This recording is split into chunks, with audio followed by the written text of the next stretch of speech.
रोजी रोटी की कौन बात करेगा? सही।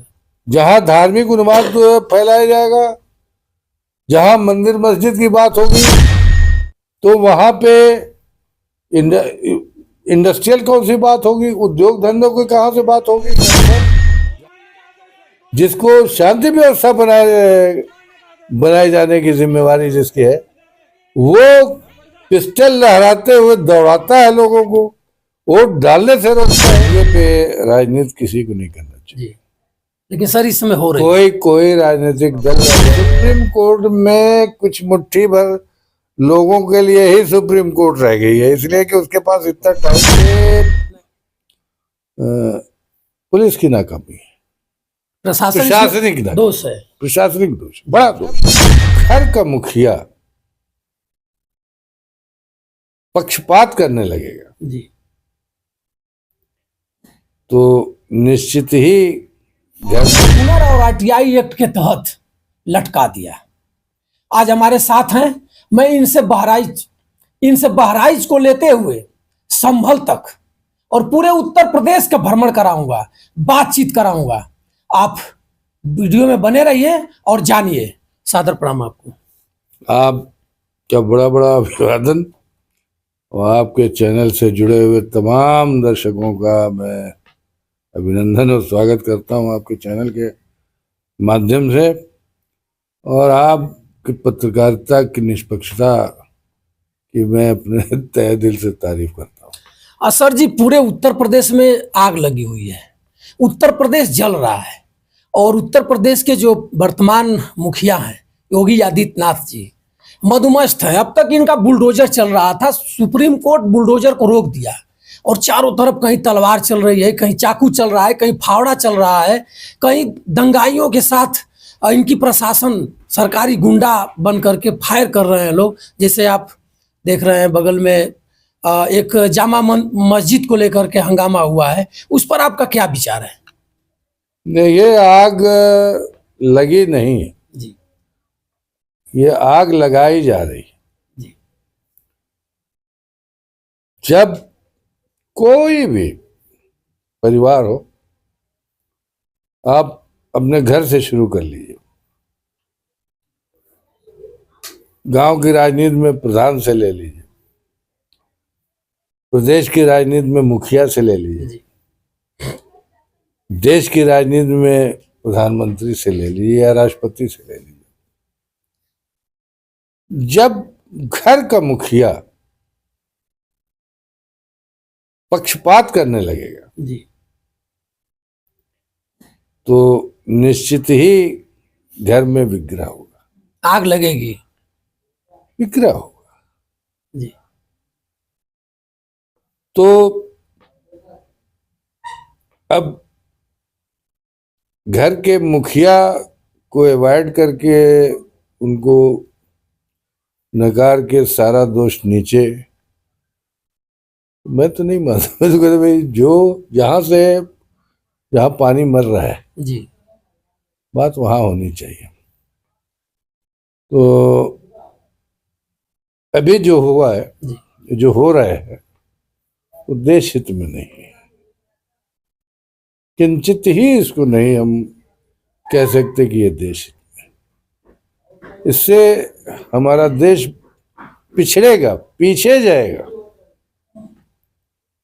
हमारा सांप्रदायिक जो सौहार्द का ताना बाना है, जिस पर देश खड़ा है, जो हमारे देश की ताकत है, इसको जो लोग कम आंकते हैं, जो ना समझ है, वो नहीं समझ पाते कि हमारी एका में हमारे देश की ताकत है।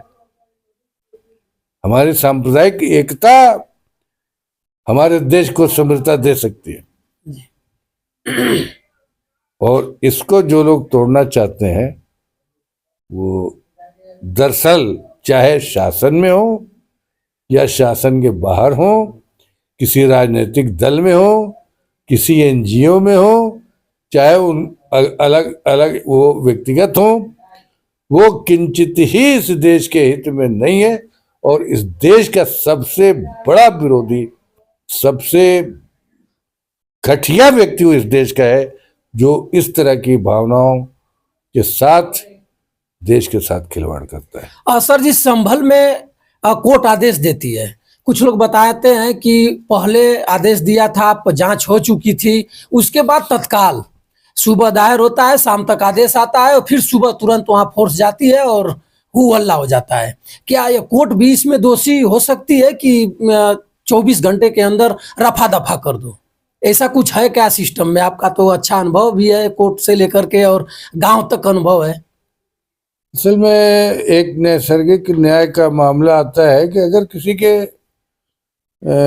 विषय में कोई वाद कहीं प्रस्तुत होता है तो प्रतिवादी को भी नोटिस जाना चाहिए। जी।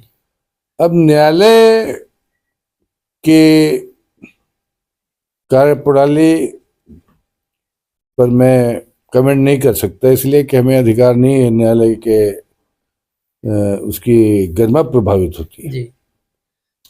लेकिन सामान्यतया ये व्यवस्था है कि नैसर्गिक न्याय है कि जिसके आप देखते हैं किसी को किन्हीं कारणों से अगर न्याय दिलाने के लिए किसी के पास गरीबी है या नहीं है या कोई नहीं है तो उसको न्यायालय स्वतः व्यवस्था करती है कि इसके पक्ष को सुनने के लिए व्यवस्था किया जाए, वकील देती है या और जो संसाधन उनको इकट्ठा वो दिलाती है उसको। तो अब न्यायालय ने किस परिवेश में सुना और तुरंत आदेश कर दिया, कहा नैसर्गिक न्याय का अनुपालन नहीं हो पा रहा है, या कि जैसे कि समाचार मिल रहा था कि जो सर्वेयर है वो 6 बजे सुबह ही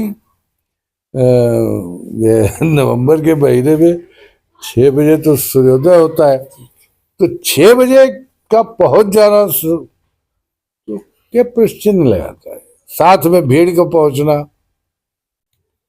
तो वहां तो प्रथम दृष्टया मैं ये कहूंगा कि पुलिस की नाकामी है, प्रशासनिक दोष है, प्रशासनिक दोष, बड़ा दोष जी, बड़ा दोष है। जिसने ये मौका उपलब्ध कराया, ये सब करने के लिए मौके मिल गए। जी सर जी, जो न्यायालय की बात आप कह रहे हैं कि न्यायालय पर मैं कुछ दोष नहीं लगा सकता हूं, लेकिन न्यायालय के ऊपर से जनता का भरोसा धीरे धीरे टूट रहा है।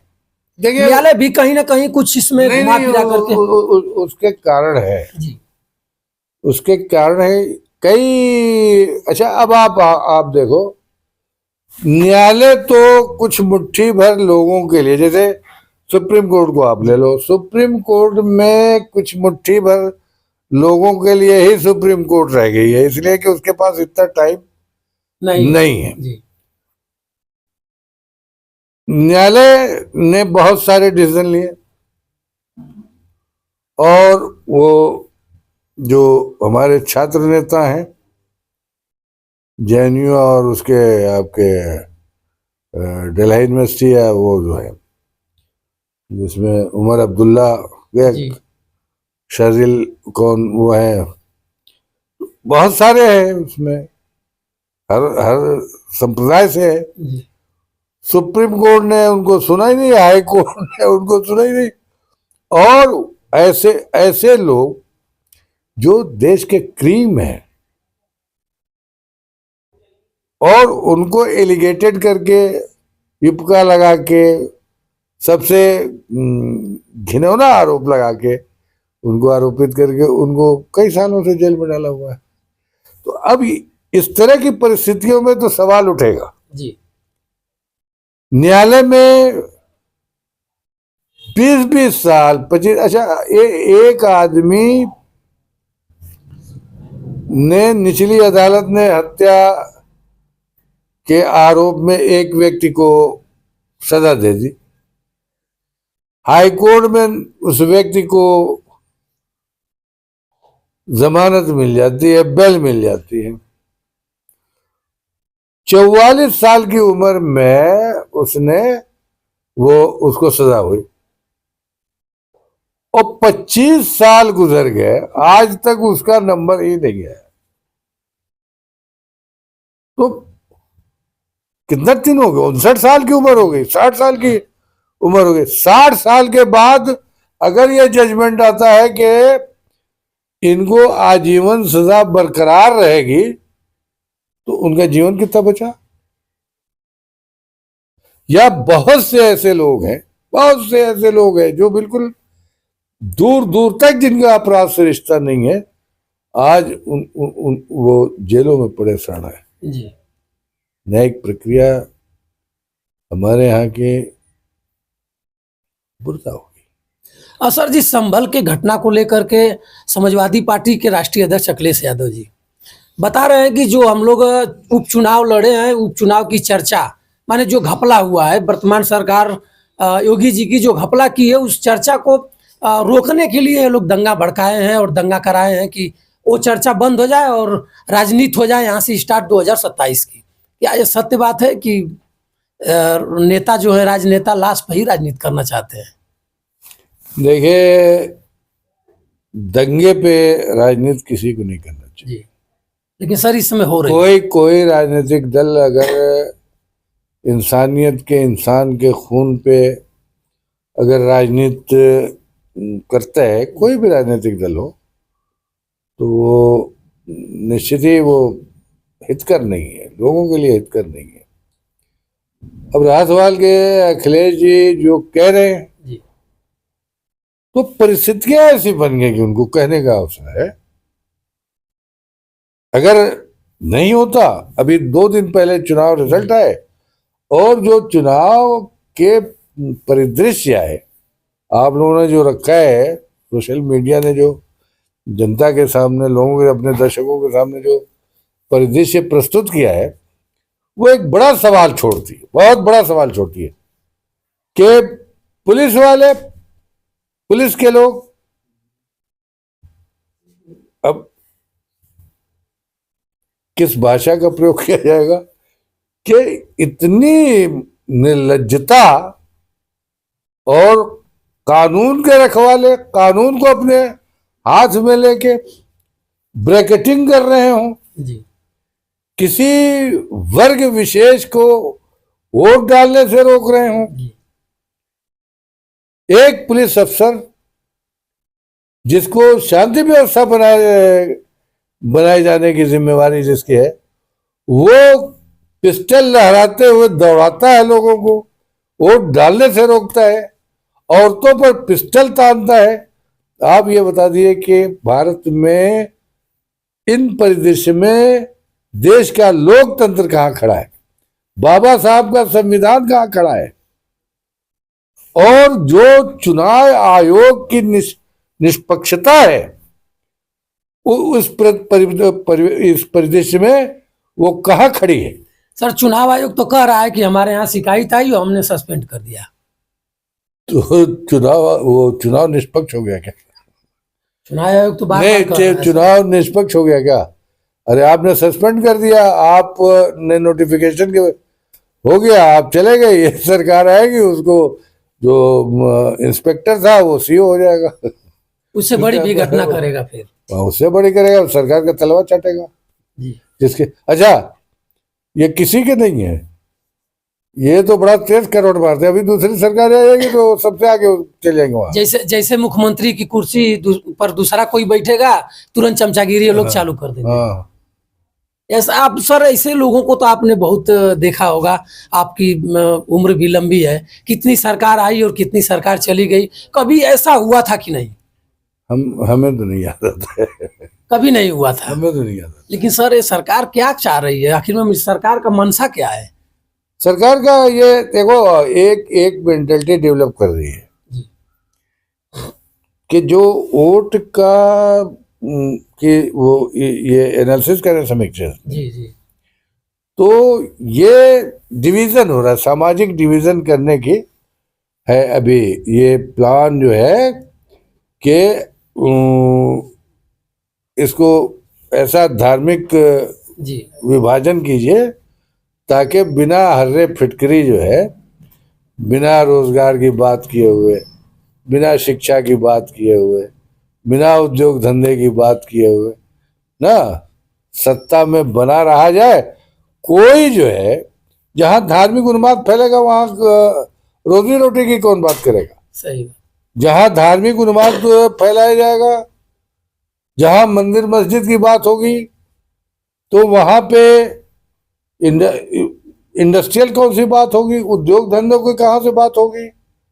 जहां हिंदू और मुसलमान को लड़ाने का प्रयास किया जा रहा हो, उस पर संवाद हो रहा हो, वहां पर हॉस्पिटल और चिकित्सालय और वाचनालय की कहां से बात होगी। तो इस देश के परिवेश को बिल्कुल अंधिम सुरंग में जा रहा है, यकीन जानो आप।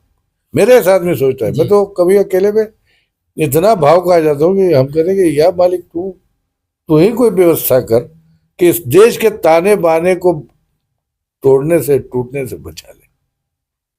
ये ताकत हमारी है। आप समझो इसको, ये आप तो इसको खत्म नहीं कर सकते।